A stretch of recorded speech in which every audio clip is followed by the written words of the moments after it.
এবারে দেখুন, এই যে মুয়াবিয়ার রাজত্বকাল শুরু হলো,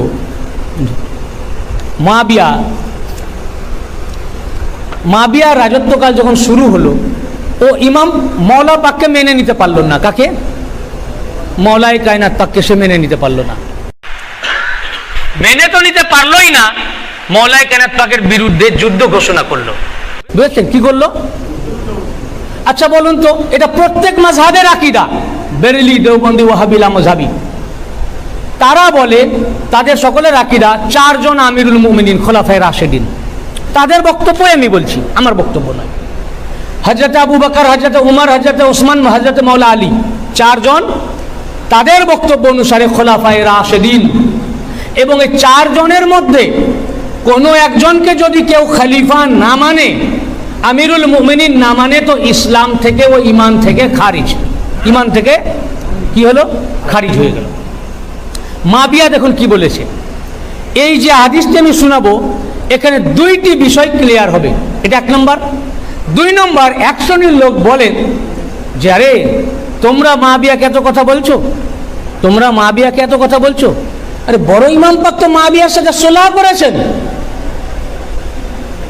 সুলহ মানে সন্ধি করেছেন। তাহলে মুয়াবিয়া যদি এত খারাপ হয়, তাহলে বড় ইমাম পাক দোষ করেছেন, খারাপ কাজ করেছেন, তাহলে তোমরা বড় ইমাম পাকের উপরে দোষ আরোপ করো। কি বুঝতে পেরেছেন? বলে কি না?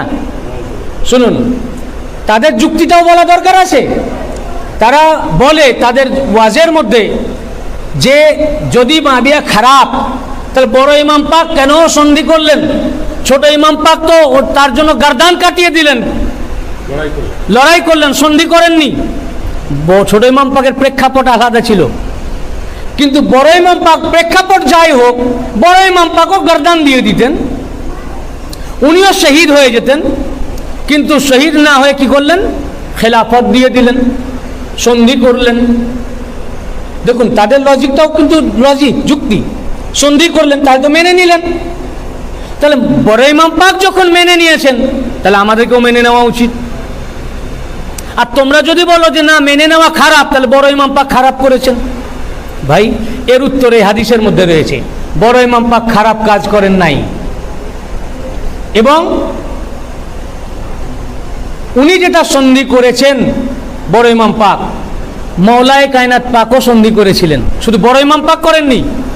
বড় ইমাম পাক যখন সন্ধি করলেন সিফফিনের যুদ্ধে, যখন প্রতারণা হলো, তারিখে ইবনে কাসির আল বিদায়া ওয়ান নিহায়া কিতাবের মধ্যে হাফেজ ইবনে কাসির লিখেছেন, যখন সিফফিনে মুয়াবিয়া মাওলা আলীর বিরুদ্ধে যুদ্ধ করছিল, সেই যুদ্ধে মুয়াবিয়া যখন পরাস্ত হতে যাচ্ছিল, সেই সময় আমর ইবনে আসের কুপরামর্শে মুয়াবিয়া আদেশ করল, এবং মুয়াবিয়ার আদেশে কোরআন শরীফকে ছিঁড়ে ছিঁড়ে বর্ষার ডগায় গেঁথে বলল আমরা যুদ্ধ নয়, শান্তি চাই। কত বড় কোরআনে পাকের অবমাননা! বিশ্বের ইতিহাসে বিরল দৃষ্টান্ত। কোরআন পাকের পাতাকে ছিঁড়ে ডগায়, বর্ষার ডগায় গেঁথে বলল আমরা যুদ্ধ নয়, শান্তি চাই। যে কোরআন পাককে ছিঁড়ে বর্ষার ডগায় গাঁথতে পারে, ইয়ার মুসলমান। তারিখে ইবনে কাসির পড়ে দেখুন, আল বিদায়া ওয়ান নিহায়া। যখন এরকম করলো, তখন সবাই যুদ্ধ বন্ধ করে দিল। মওলা পাকের সৈনিকরা, মওলা পাক তো বুঝতে পেরেছেন এ কনস্পিরেসি। মওলা পাক তখন বললেন তোমরা যুদ্ধ চালাও, তার কারণ বর্ষার ডগায় যে কোরআন দেখতেছো, হাযা কুরআনুন নাতিকুন ওয়া আনা কুরআন, হাযা কুরআনুন সামিতুন ওয়া আনা কুরআনুন নাতিকুন। বর্ষার ডগায় যে কোরআন দেখছো, এ কোরআন হচ্ছে নির্বাক কোরআন, আর আমি আলী বললেওয়ালা জীবন্ত কোরআন। হুকুম দিতেছি যুদ্ধ চালাও।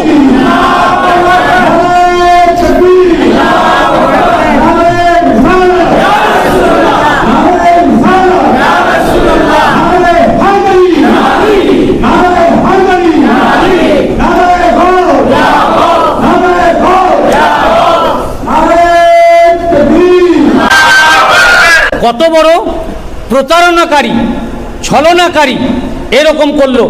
কিন্তু মওলা পাক যখন বললেন আমি জীবন্ত কোরআন, হুকুম দিচ্ছে যুদ্ধ করো, কিন্তু তাদের মধ্যে বিশ্বাসঘাতক ছিল, তারা যুদ্ধ বন্ধ করে দিল। শেষে তিনিও সন্ধি করতে বাধ্য হয়েছিলেন। ওই সন্ধির করার ব্যাপারে শাওয়াহিদুন নবুওয়াত কিতাবে দেখুন, মুআবিয়া মাওলায়ে কায়নাত পাককে আমিরুল মুমিনিন মেনেই নেয়নি। যে মাওলায়ে কায়নাত পাককে আমিরুল মুমিনিন না মেনে নেয় সে আর মুসলমান থাকে? শাওয়াহিদুন নবুয়াত আল্লামা নুরউদ্দিন আব্দুর রহমান জামি রহমাতুল্লাহ আলাইহি শাওয়াহিদুন নবুয়াতের 147 থেকে 148 পৃষ্ঠা, মাকতুবায়ে রিজবিয়া, দিল্লি ছাপাখানা থেকে প্রকাশিত, এবং আব্দুল হক মুহাদ্দিসে দহলভী মাদারিজুন নবুয়াত কিতাব দ্বিতীয় খণ্ডের 266 পৃষ্ঠা, এবং মাআরিজুন নবুয়াত এবং ইমাম বুরহানুদ্দিন হালাবি সিরাতে হালাবিয়া তৃতীয় খণ্ড প্রথম অংশ 83 থেকে 84 পৃষ্ঠা, 4 খানা তারিখের কিতাবে, তার মধ্যে আব্দুর রহমান জামি রহমাতুল্লাহ আলাইহি যার সারা মুল্লা জামি, প্রতিটি মাদ্রাসায় এ কাফিয়ার সারা আল্লামা জামির কিতাব পাঠ দেওয়া হয়, বেরেলি হোক আর দেওবন্দি হোক। তারই লেখা শাওয়াহিদুন নবুয়াত, বেরেলি প্রিন্ট, মাকতুবায়ে রিজবিয়া, দিল্লি ছাপা, 147 থেকে 148 পৃষ্ঠায় দেখুন কি লিখেছেন। ইয়াউমে হুদাইবিয়া को अमीरुल मोमिनीन अली अलैहिस्सलाम कुफ्फार मक्का और हजरत सल्लल्लाहु अलैहि वसल्लम के दरमियान मुआहिदा की शर्तें लिख रहे थे। অর্থাৎ যখন হুদাইবিয়ার সন্ধি হয়েছিল তখন রাসূল পাক সাল্লাল্লাহু আলাইহি ওয়াসাল্লাম কি করলেন? সন্ধি করেছেন। কি করেছিলেন? কার সাথে বলুন? রাসূল পাক সন্ধি করেছিলেন কার সাথে? না, হুদাইবিয়ার সন্ধি মক্কা বিজয়ের আগে হুদাইবিয়ার সন্ধি হয়েছিল কাফির ও মুশরিকদের সাথে। তো কাফির ও মুশরিকদের সাথে সন্ধি করলেন কে? রাসূল পাক। কার সাথে? হুদাইবিয়ায়। কার সাথে বলুন? না, কাফির ও মুশরিকদের সাথে। সন্ধিটি হচ্ছে হুদাইবিয়ার সন্ধি। সন্ধি কিসের? ওটাকে হুদাইবিয়ার সন্ধি বলে। সেই সন্ধিতে আল্লাহ রাসূল সন্ধি করলেন, মিত্রতা করলেন, সুলহ করলেন। কার সাথে? কাফির ও মুশরিকদের সাথে। মাওলা আলী আলাইহিস সালাম এবং বড় ইমাম পাক মুআবিয়ার সাথে সুলহ করলেন। তো সুলহ করলে যদি তাকে মেনে নেওয়া হয় আর তারা যদি ইমানদার হয় তো ও তো মুআবিয়ার সাথে করেছেন বড় ইমাম পাক, আর রাসূল পাক হুদাইবিয়ার সময় সন্ধি করেছেন কার সাথে? কাফির ও মুশরিকের সাথে। তো মুআবিয়ার সাথে সন্ধি করলে যদি মেনে নেওয়া হয় তাহলে তোমরা বলতে চাও যে আল্লাহ রাসূল সাল্লাল্লাহু আলাইহি ওয়াসাল্লাম হুদাইবিয়ার সন্ধিতে কাফির ও মুশরিকদেরকে মেনে নিয়েছিলেন। তাহলে সন্ধি করার ফলে মুশরিকরাও সব ইমানদার হয়ে গেল, কি মুমিন হয়ে গেল। তার মানে সন্ধি করলেও সে মুমিন নয়, কাফির ও মুশরিকের সাথেও সন্ধি করা যায়। প্রয়োজনের খাতিরে কাফির ও মুশরিকদের সাথেও সন্ধি করা প্রয়োজন আছে। তো ইনারা সন্ধি করে রাসূলুল্লাহর সুন্নাত আদা করলেন, সুন্নাত আদা করলেন, করেছেন। শুধু সন্ধি নয়, শুনুন, সন্ধি তো করলেন, শর্তে লিখ রহে থে, বলে আমি শর্ত লিখছিলাম। अभी हजरत अली ने बिस्मिल्लाहिर रहमानिर रहीम और मोहम्मदुर रसूलुल्लाह लिखा ही था। এখন মৌলা আলী আলাইহিস সালাম বিসমিল্লাহির রহমানির রহিম এবং মুহাম্মদুর রাসূলুল্লাহ এই পর্যন্তই লিখেছেন। এমন সময় লিখা থা কে সাহল বিন উমর, সে তখন মুসলমান হয়নি, ও কাফির ছিল, जो अभी ईमान ना लाए थे, माने काफिर व मुशरिक ছিল। कहने लगे मैं रहमान को नहीं पहचानता, আমরা আল্লাহ রহমানকে চিনি না। हमारा रस्म किताबात यूं है बे इसमें रब्बिका अल्लाहुम्मा, এইরকম ভাবে আপনাকে লিখতে হবে। লিহাজা यही लिखना जाएगा, এইভাবেই লিখতে হবে। फिर कहा मुहम्मदुर रसूलुल्लाह भी ना लिखा जाए, मुहम्मदुर रसूलुल्लाह लिखा जाবে না, क्योंकि अगर हमें उनकी रिसालत का इतराफ होता तो झगड़ा किस बात का होता। আপনি যে লিখেছেন, মৌলা আলীকে বলল, আপনি যে লিখেছেন মুহাম্মাদুর রাসূলুল্লাহর পক্ষ থেকে এই আহাদনামা, এই সন্ধিপত্র, তো মুহাম্মাদুর রাসূলুল্লাহ লেখা যাবে না, কারণ উনাকে যদি আল্লাহর রাসূল আমরা মেনেই নি তাহলে ঝগড়া কোন কথার উপরে? আমরা তো ওনাকে রাসূল মানিই না, এর জন্যই তো ঝগড়া। আর যদি রাসূল মেনেই নি, চুক্তিপত্রের মাথায় যদি রাসূলুল্লাহ আল্লাহর রাসূল কথাটা লেখা থাকে, তাহলে তো আমরা ঝগড়াও থাকে না, সন্ধির দরকার নাই, মেনেই নেওয়া হলো। তাহলে ঝগড়া কোন কোন কথার উপরে? অতএব আমরা ওনাকে রাসূল মানি না। ওটা লিখা যাবে না। এরপরেও সন্ধি করছেন, বলে এটা বাদ দিয়ে দিন। इस जमाने में हुजूर सल्लल्लाहु अलैहि वसल्लम और कुफ्फार के दरमियान बातचीत हुई, এ ব্যাপারে কুফফারদের সাথে रसूल पाकेर কথাবার্তা হলো। आखिरकार हजरत सल्लल्लाहु अलैहि वसल्लम ने हजरत अली अलैहिस्सलाम को फरमाया, अच्छा उसे मिटा दो। मौला अली अलैहिस्सलाम को उन्हें बोलें, अच्छा ठीक है ওটা মিটিয়ে দাও। কোনটা মিটাতে বললেন? रसूलुल्लाह, আল্লাহর রসুল। ভাই আল্লাহর রসুল হুকুম করছেন মিটিয়ে দাও, হুজুর কি বললেন? মৌলা আলী আলাইহিস সালাম কি বললেন? और सहल जिस तरह कहते हैं कहता है लिखो। এবং সাহাল কাফের মুশরিক সে যেইভাবে বলছে ওইভাবেই লিখো, মানে কাফিরদের কথা মোতাবেকই লিখো, মুশরিকদের কথা মোতাবেকই লিখো, রাসূলুল্লাহকে কেটে দাও। मौला अली बोलें, हजरत अली अलैहिस्सलाम आज रूए अदाब नाम मुस्तफ़ा सल्लल्लाहु अलैहि वसल्लम अपने कलाम से महू करना नहीं चाहते। उनी आदाबे रिसालतेर जन्नो उनी निजेर हाथ दिए ओटा काटते चाइलेन ना, बोलें हुजूर आमाके क्षमा करें, आमी एटा काटते पारबो ना। लिहाजा हुजूर सल्लल्लाहु अलैहि वसल्लम ने अपने हाथ से महू कर दिया और फरमाया, ऐ अली, फरमायाटा परे बोलছি, নিজের হাতে কেটে দিলেন। কি কেটে দিলেন? রাসূলুল্লাহ, মুহাম্মাদুর রাসূলুল্লাহ, মুহাম্মদ আল্লাহর রাসূল। ভাই মুশরিকদের সাথে সন্ধি হচ্ছে, মুশরিকরা শর্ত দিল যে আপনি রাসূলুল্লাহ লিখতে পাবেন না। আল্লাহ রসুল বললেন, হে আলী তাই করো, কাফির ও মুশরিকদের কথাটাই মেনে নাও, তাদের কথা মোতাবেক রাসূলুল্লাহটাকে কেটে দাও। উনি কাটতে চাইলেন না, তো আল্লাহ রসুল নিজে কেটে দিলেন। তাহলে বলুন আল্লাহর রসুল কি নিজেকে রসুল ইনকার করলেন? বলুন, হুজুর তো কেটে দিলেন, হুজুর তো রাসূলুল্লাহ কেটে দিলেন, কাটার হুকুম করলেন, কাফির ও মুশরিকদের সাথে বললেন, কাফির ও মুশরিকদের সাথে সন্ধি হচ্ছে এবং সন্ধি করতে গিয়ে রাসূলুল্লাহটা নিজের হাতে কেটে দিলেন। তাহলে মুআবিয়ার সাথে সন্ধি করলে যদি মুআবিয়া আমিরুল মুমিনিন হয়ে যায়, তাকে এটা যদি বড় ইমাম পাকের জন্য বলো এটা উনি খারাপ কাজ করেছেন, তাহলে রাসূলুল্লাহ কি কাফির ও মুশরিকদের সাথে হুদাইবিয়ার সন্ধি করে উনি খারাপ করলেন? বরং এ সন্ধিকে আল্লাহ তাআলা বলেন ফাতহুল মুবিন, এটা প্রকাশ্য বিজয়। তো মাওলা আলী ও বড় ইমাম পাকের এ সন্ধি এটাও ফাতহুল মুবিন, প্রকাশ্য বিজয়। শুধু তাই নয়, বললেন রাসূলুল্লাহ কেটে দিতে হবে, আল্লাহর রসুল কাটতে হুকুম করলেন, মাওলা আলী আলাইহিস সালাম কাটতে চাইলেন না, আল্লাহর নবী নিজে কেটে দিলেন। তো কাফিরদের কথাটাকেই রাখলেন, মুশরিকদের কথাটাকে উনি রাখলেন এবং রাসূলুল্লাহকে কেটে দিলেন। তাহলে আল্লাহ রসুল নিজের হাতে কাটলেন, তাহলে এরপর থেকে কি মুহাম্মদ আল্লাহর রসুল নন? উনি নিজেই তো কেটেছেন, তাহলে কি মুহাম্মদ আল্লাহর রসুল নন? উনি কাটলেন মানেই যে ওটা উনি অস্বীকার করলেন তা নয়। রাসূলুল্লাহকে নিজের হাতে কাটলেন লফজকে, তার মানে উনি রসুলকে ইনকার করছেন তা নয়। এর মধ্যে কি মাসলিহাত আছে আল্লাহ জানেন, আল্লাহ রসুল জানেন। বরং রসুলুল্লাহকে কাটার দ্বারা রসুলুল্লাহ নিজের রিসালাতকে অস্বীকার করেন নাই, বরং আল্লাহ পাক কোরআনে আয়াত নাজিল করে বললেন এটা কেটে দেওয়াটা ফাতহুল মুবিন, এটা প্রকাশ্য বিজয়। ঠিক অনুরূপ মাওলা আলী এবং বড় ইমাম পাক যে সন্ধি করলেন এটাও রাসূলুল্লাহর সুন্নাত আদা করলেন ফাতহুল মুবিন, এটাও প্রকাশ্য বিজয়।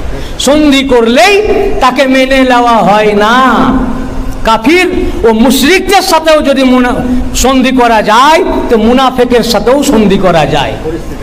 আরো দেখুন, এবার আরো ক্লিয়ার হয়ে যাবে।